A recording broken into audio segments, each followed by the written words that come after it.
வணக்கம். தாய்நாடு செய்திகளுடன் நான் நிரோஷன்.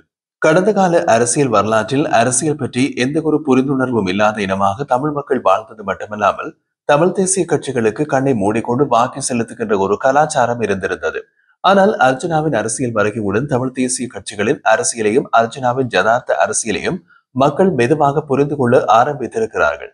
அதன் ஒரு வெளிப்பாடே அண்மைய நாடாளுமன்ற மற்றும் ஜனாதிபதி தேர்தல்களின் போது தெரிந்திருந்த ஜனாதிபதி அனுருகுமார தலைமையிலான தேசிய மக்கள் சக்தியின் எழுச்சி.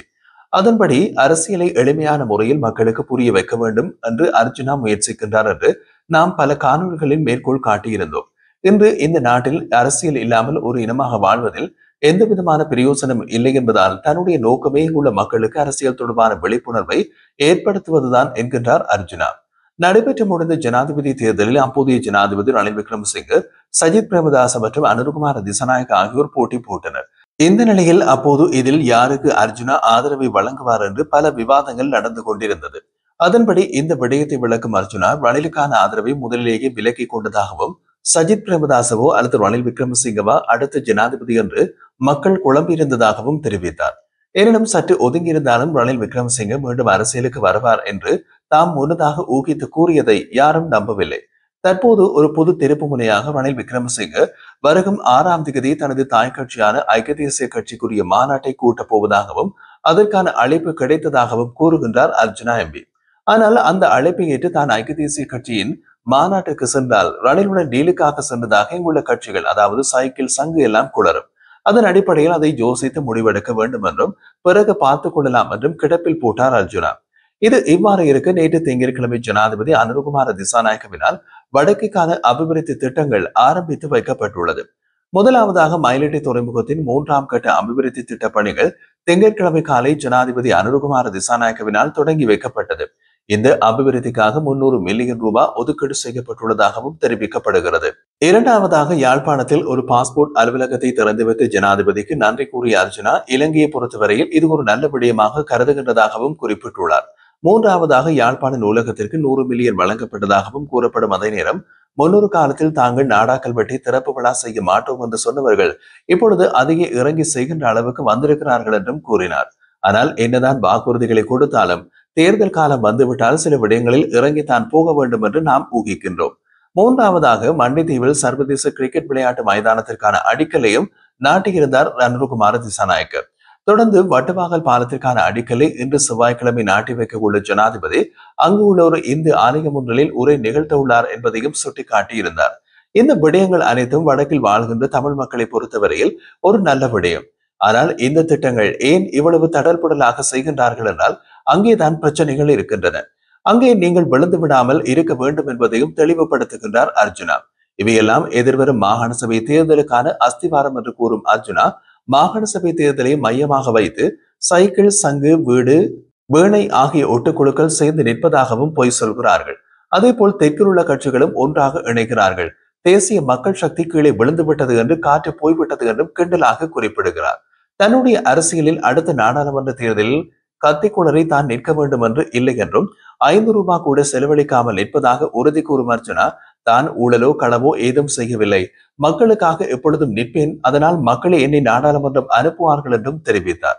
வருகின்ற 6ஆம் தேதி ஐக்கிய தேசிய கட்சியின் மாநாட்டுக்கு சஜித் பிரேமதாஸ் உட்பட மஹிந்த ராஜபக்ஷ, சந்திரிகா குமாரதுங்க, கோட்டாபய ராஜபக்ஷ ஆகியோரும் நாடாளுமன்ற உறுப்பினர்களும் அழைக்கப்பட்டிருக்கிறார்கள். மறுபடியும் மஹிந்த ராஜபக்ச குடும்பம், சந்திரிகா குடும்பம், ரணில் குடும்பம் ஆகிய மூன்றும் ஒன்றாக சேரப்போகிறது. அந்த சக்கரத்திற்குள் இலங்கை மீண்டும் சுட்டப்போகிறது என்று எச்சரிக்கிறார். இனிவரும் அடுத்தடுத்த கைது நடவடிக்கைகளின் மூலம் எல்லோரும் ஒன்றாக சேர்ந்து அரசாங்கத்தை குழப்ப போகின்றார்கள். இப்படி நடந்தால் அரசாங்கம் கவிழுமா அல்லது ஜேவிபி 1988ஆம் ஆண்டில் இயங்கியது போல மாறுமா அல்லது புதிய அரசாங்கம் வரப்போகின்றதா என்பதை பொறுத்திருந்துதான் பார்க்க வேண்டும்.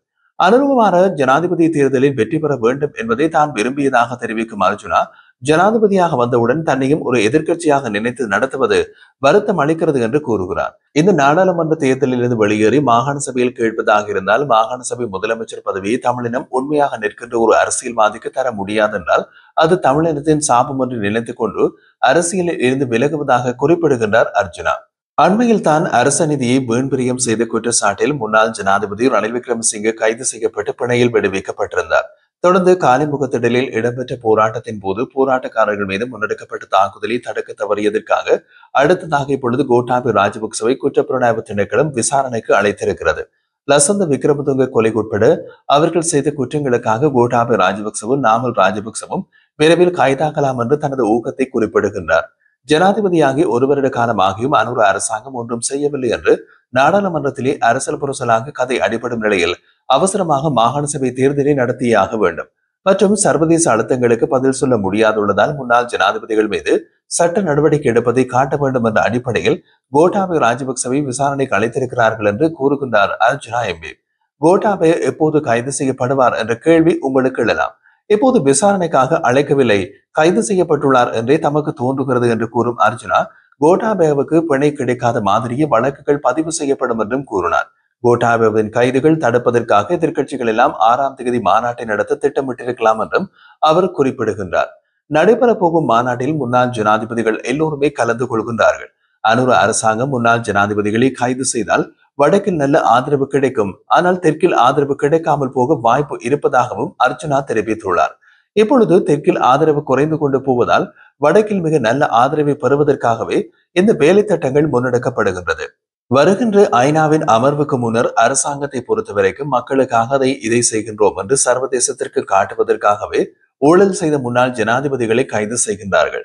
எதிர்க்கட்சி தலைவர் உட்பட முன்னாள் ஜனாதிபதிகள் எல்லோரும் 6ஆம் தேதி ஐக்கிய தேசிய கட்சியின் மாநாட்டுக்கு சென்று அரசாங்கத்தை குழப்ப போகிறார்கள் என்றும் குறிப்பிட்டார். ஆகவே இப்படியான நிலைமைகளில் மாகாண சபை தேர்தலில் தமிழ் கட்சிகள் ஆள வேண்டுமே தவிர சிங்கள கட்சிகள் ஆளக்கூடாது என்பதில் மனகுறுதியுடன் உள்ளார். தனக்கு வாக்களிக்காமல் விட்டாலும் பரவாயில்லை, ஒரு நல்ல தமிழ் உறுப்பினருக்கு வாக்களித்து அவரை மாகாண சபைக்கு அனுப்பிவிட்டால் தான் இந்த அரசியலை விட்டு வெளியேறுவதாக தெரிவிக்கும் அர்ஜுனா, அரசியலில் தான் பட்ட மனவேதனையும் துன்பங்களுடனும் இழப்புகளுடனும் மக்களுக்காக மட்டுமே இந்த அரசியலில் நிற்பதாகவும் தெரிவித்துள்ளார். யாழ்ப்பாணம் மயிலடி துறைமுக அபிவிருத்தி திட்டத்தின் 3ஆம் கட்ட பணிகள் திங்கட்கிழமை காலை ஜனாதிபதி அனுருகுமார திசாநாயக்கவால் தொடங்கி வைக்கப்பட்டது. இந்த திட்டத்திற்காக 300 மில்லியன் ரூபாய் நிதி ஒதுக்கீடு செய்யப்பட்டுள்ளதாக அதிகாரப்பூர்வமாக அறிவிக்கப்பட்டது. ஜனாதிபதி அனுருகுமார திசாநாயக்கவின் சொந்தமாக பணிகளை ஆரம்பித்து வைக்கும் திட்டம் உத்தியோகபூர்வமாக தொடங்கப்பட்டது. பின்னர் நடைபெற்ற நிகழ்ச்சி மீன்பிடி கூட்டுத்தாபன தலைவர் வழங்கிய வரவேற்புரையுடன் ஆரம்பமானது. இந்த நிகழ்வில் எந்த மதகுருமாரும் பங்கேற்கவில்லை.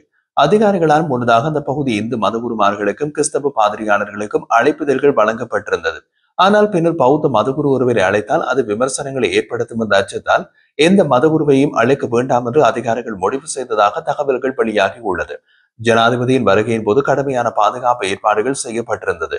போலீசார், ராணுவத்தினர், விசேட அதிரடிப்படையினர் ஆகியோர் இந்த இடத்தையும் முற்றுகையிட்டிருந்தார்கள். இந்த சூழலில் மயிலட்டி பகுதியில் காணி உரிமையாளர்கள் மற்றும் செய்தி சேகரிப்பில் ஈடுபட்டிருந்த ஊடகவியலாளர்கள் மீது போலீசார் கடுமையான நடவடிக்கைகளை எடுத்தார்கள். நிகழ்விடம் கூடியிருந்த பொதுமக்கள் மற்றும் போராட்டத்தில் ஈடுபட்ட வயோதிபர்களும் வலுக்கட்டாயமாக அங்கிருந்து அகற்றப்பட்டனர். ஜனநாயகம் குறித்து அடிக்கடி வலியுறுத்தி வரும் ஜனாதிபதி அனுருகுமார திசாநாயக்கவின் ஆட்சியிலும் போலீசார் முந்தியது போல் மூர்க்கமாக நடந்து கொண்டவை அங்கிருந்த மக்களிடையே பெரும் அதிருப்தியையும் வேதனையையும் ஏற்படுத்தியிருந்தது.